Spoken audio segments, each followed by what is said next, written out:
Halo Sobat Jelata, jumpa lagi di Investor Jelata Channel. Kali ini saya akan sharing emiten-emiten ya yang akan membagikan dividen di bulan Juni dengan tanggal kumdatnya ya 8 dan 9 Juni ya. Kalau video sebelumnya tanggal 7 Juni ya, silakan teman-teman tonton yang tanggal 7 Juni dan juga ada 6 Juni ya. Silakan cari di list channel Investor Jelata ini, atau nanti saya taruh linknya di link deskripsi ya, atau di kanan atas ini. Oke, kita mulai saja untuk emiten-emiten yang akan membagikan saham dengan tanggal kumdat 8 sampai 9 Juni. Oke, yang pertama ini Nusa Persada ya, dengan kode ticker PTSN ya. Pemasok printed circuit board ya, ini buat handphone gitu ya, atau tab gitu ya. Bisa lihat di sini laporan keuangan 2022-nya ya, pendapatannya turun ya, 8% ya, turun 8% dibandingkan tahun 2021. Tetapi net income-nya ini ya, menarik ya, naik 77% ya. Pendapatan turun 8%, tapi net profitnya naik 77%. Nah, itu bisa dilihat pos bebannya ya, COGS ya. Beban produksinya tuh turun 11%. Dan expense operating ya, OPEX-nya turun 20% ya. Jadi bisa melakukan penghematan produksi dan juga penghematan ketika biaya operasi ya. 11% dan 20%. Sehingga itu salah satu faktor yang menyebabkan walaupun pendapatan turun 8%, net profitnya bisa naik 77%. Selain itu juga ada ini ya, pendapatan ya, non operating income yang naik ya. Yang sebelumnya itu minus 3,7 miliar, sekarang naik 20 miliar ya. Jadi ada peningkatan sekitar 23 miliar ya. Tapi walaupun ini non operating income-nya nggak ada ya, kan berarti ada penambahan 23 miliar ya. Jadi kalau dikurangin 147 ya, berarti income net profitnya masih 124 miliar ya. Dan itu berarti masih naik tinggi ya dibandingkan tahun 2021 yang profitnya hanya 83 miliar. Oke, jadi cukup menarik ini. 3 tahun terakhir dia net profitnya naik ya. Lalu bagaimana dengan kuartal 1 2023-nya ya? Bisa dilihat sini revenue juga turun ya, 8%. Tapi lagi-lagi net profitnya bisa naik ke 78% nih di kuartal 1 2023 ya, dibandingkan kuartal 1 2022. Oke. Dan rasionya ya, PER-nya itu ya, kalau berdasarkan kuartal 1 2023 disetahunkan itu PER-nya masih rendah ya, sekitar 6. PBV-nya masih 0,71 dan ROE-nya lumayan ya, di atas 10% nih, 11% ya. Jadi kalau kita lihat sejarah ROE-nya nih ya, tahun 19 hanya 1%, terus dia naik terus ya 5, 6%, 9%, sekarang 11,76% ya. Jadi semakin berkembang ini ya, perusahaan si PTSN ini. Ya, jadi ini udah lama ya nggak bagi dividen ya. Dividen terakhir nih 2013 nih ya, 10 tahun absen bagi dividen, baru kali ini akan bagikan laba profit 2022-nya ya. Kumdatnya 8 Juni dengan besar dividen 5,53. Harga penutupan di tanggal 31 kemarin itu Rp236, sehingga dividen yield-nya sekitar 2,3%.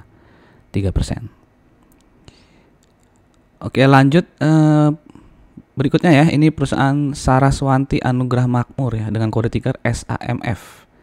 Produsen pupuk NPK nih ya, udah 20 tahun nih lebih ya berdirinya ya. Dan perusahaannya cukup menarik ya, karena kalau kita lihat revenue-nya dari 2017 itu selalu naik ya. Rata-rata nih 20-an persen ya, walaupun sempat turun ya 6%, 9%, tapi habis itu naik lagi, growth-nya 31% dan 99% ya.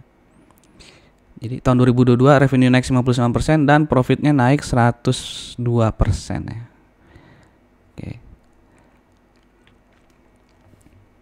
Dan kuartal 1 2023 juga performance-nya masih sangat baik ya, di mana di sini pendapatannya naik 81% dibandingkan pendapatan kuartal 1 2022, dan net profitnya juga naik 81% ya. Oke, jadi ini pendapatan kuartalnya tinggi banget ya, profitnya ya 140 miliar dibandingkan kuartal-kuartal sebelumnya ya. Ya, 41 miliar, 70 miliar, 77, 60 miliar, 79. Nah, ini emang lagi bagus ini perusahaannya, cukup menarik ya untuk diamati lah ya, dimasukkan ke watchlist ya, dan diteliti lebih lanjut nih ya, kenapa bisa begitu berkembangnya ya 1-2 tahun belakangan ini. Oke, kita lihat juga rasionya di mana ROE-nya nih ya. Dengan laporan keuangan kuartal 1 2023 disetahunkan, ROE-nya luar biasa ya, 40,88% ya. Dimana tahun lalu 2022 itu ROE-nya 30% ya, 29-an 30% lah. PBV-nya cukup main tinggi ya, 2,88 ya. PR-nya 7 ya, jadi PR kecil. PBV-nya 2,88 ya. Jadi makanya menarik untuk dinantikan ya laporan keuangan keduanya ya. Terus dimasukkan watchlist ya, siapa tahu ntar kalau harganya lagi turun tapi performanya masih sama bagus ya, bisa mungkin jadi salah satu pilihan stock pick ya. Salah satu kekurangannya ya, ini DER-nya ya yang lebih dari 100% ya, 1,24 ya. Jadi utangnya lumayan besar ini ya. Mungkin ini ya salah satu kekurangannya. Oke. Dan bisa dilihat di sini ya, sudah uptrend ya sejak awal tahun ya, atau Februari lah sudah uptrend ya.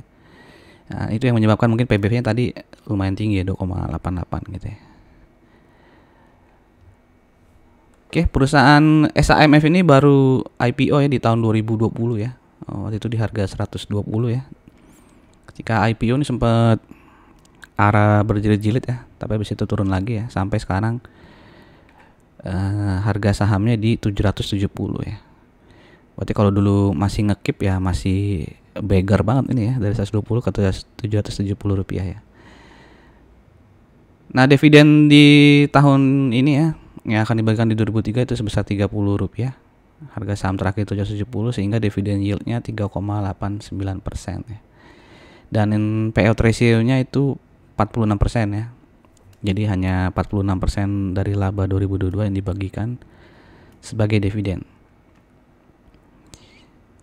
Oke, sebelum kita lanjut ya ke emiten ketiga, jangan lupa untuk like video ini ya jika dirasa bermanfaat untuk teman-teman, dan juga subscribe dan tekan loncengnya agar tidak ketinggalan informasi-informasi terkait dunia saham maupun investasi. Oke, kita lanjutkan ke emiten ketiga, emiten rokok ya, Wismilak Inti Makmur ya, dengan kode ticker WIM ya, WIIM. Ya, di mana pendapatan WIM ini di tahun 2022 naik 35% ya, naik banyak ya, walaupun tidak sebanyak kenaikan yang didapatkan di tahun 2021 tuh ya, 133% ya. Jadi ketika rokok-rokok brand terkenal seperti Sampurna dan Gudang Garam itu ya, ketika pandemi kan pendapatan orang berkurang ya, sehingga mungkin mereka cari rokok yang lebih murah ya. Nah, WIM ini ketiban rezeki ya. Ketika pandemi dia malah revenue-nya naik banyak, dan juga net profit-nya tuh ya, bisa dilihat ya. Net profit 2020 malah naik 530% ya. Kan ketika pandemi nih.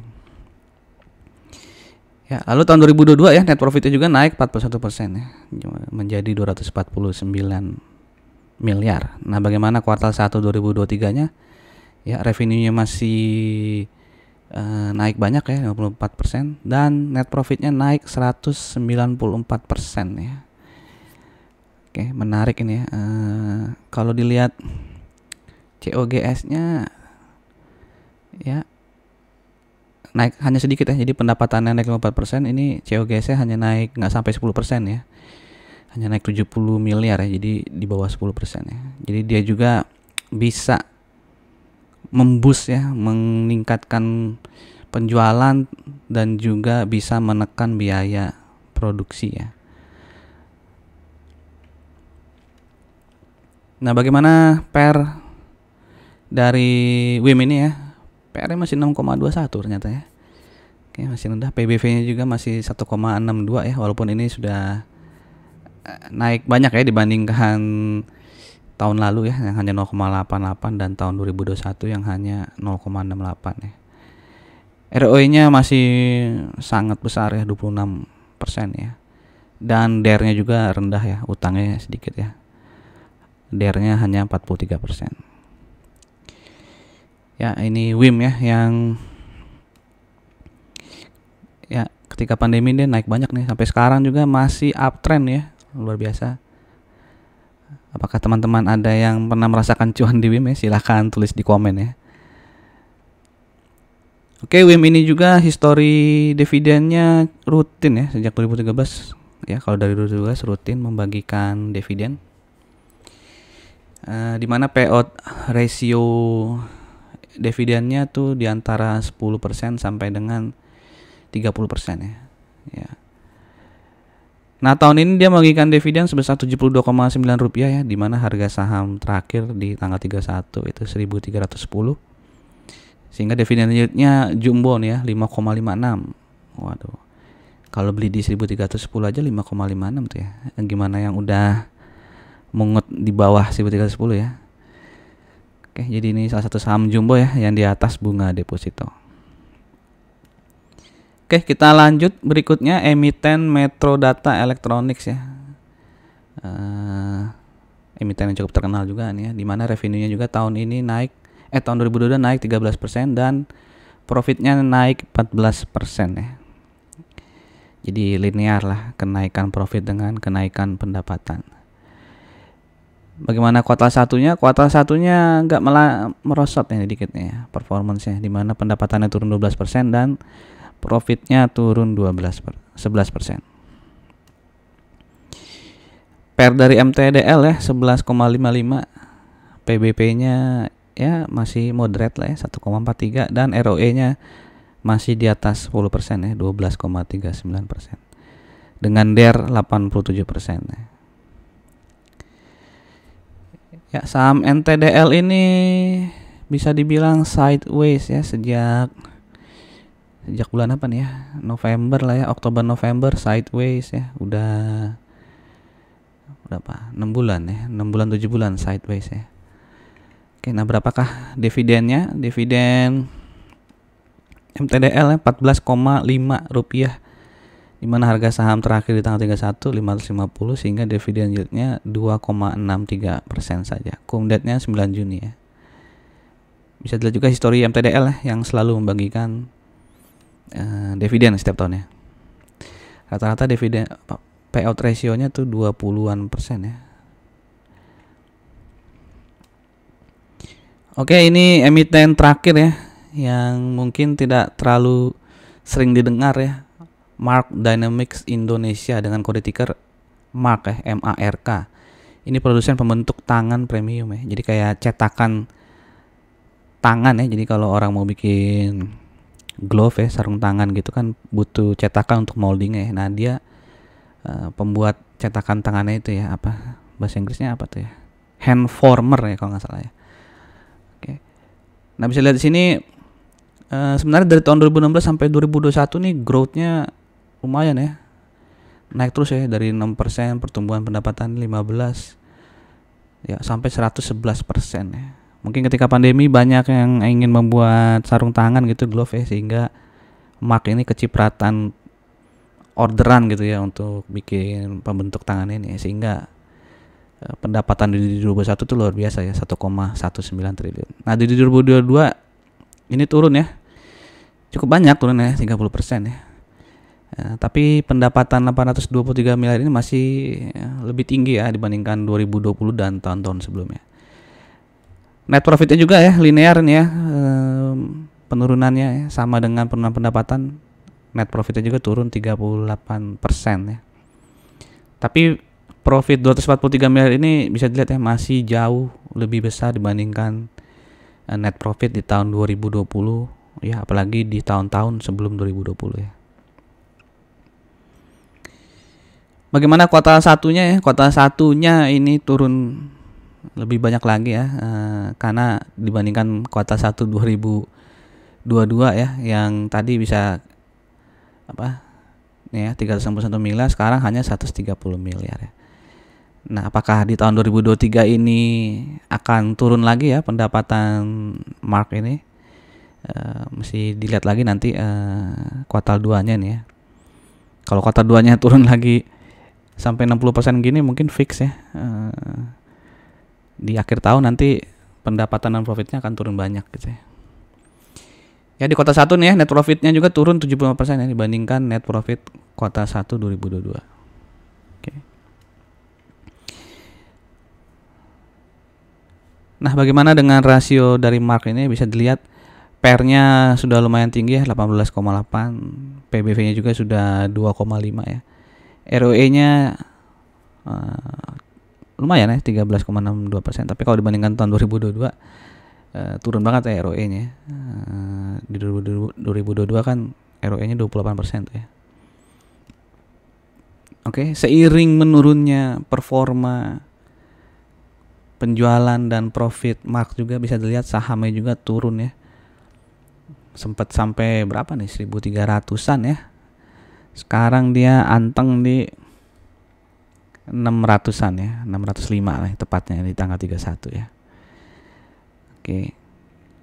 Nah, berapakah dividennya ya? Sebelumnya ini dividen history kita lihat ya.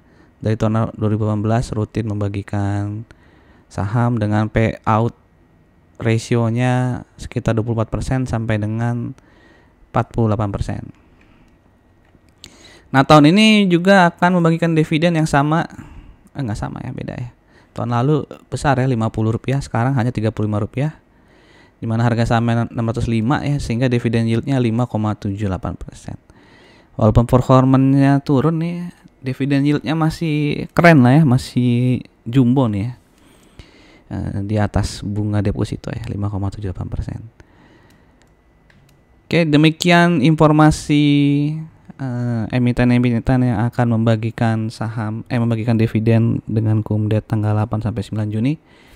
Ya, silakan teman-teman melakukan riset sendiri lagi ya untuk mengambil action ya, apakah membeli atau menjual atau nonton aja gitu ya. Oke.